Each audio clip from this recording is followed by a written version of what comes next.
মেধা যাচাই, মেধা বিকাশ ও মেধা পরিচর্যায় আমরা অঙ্গীকারাবদ্ধ এই প্রতিপাদ্যকে সামনে রেখে গাজীপুরে এমএ বাড়ি শিক্ষাবৃত্তির উদ্যোগে কেজি স্কুল অ্যাসোসিয়েশন বৃত্তি পরীক্ষা অনুষ্ঠিত হয়েছে।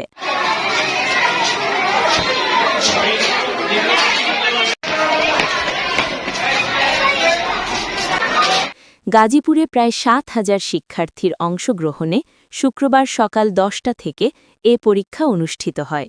গাজীপুরের বিভিন্ন কেন্দ্রে শিক্ষার্থীদের মেধা যাচাই, মেধা বিকাশে বৃত্তি পরীক্ষায় অংশগ্রহণ করাতে পেরে খুশি শিক্ষক অভিভাবকগণ।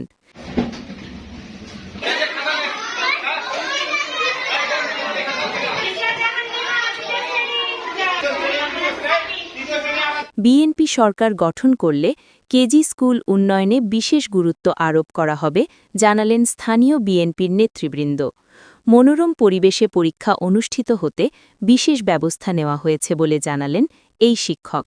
শিক্ষার্থীদের মেধা বিকাশ ও সাহস সঞ্চয়ের জন্য প্রতি বছর কেজি স্কুলগুলোতে বৃত্তি পরীক্ষা অনুষ্ঠানের দাবি অভিভাবকদের। আব্দুর রহিম, ডাকবাংলা টিভি, গাজীপুর।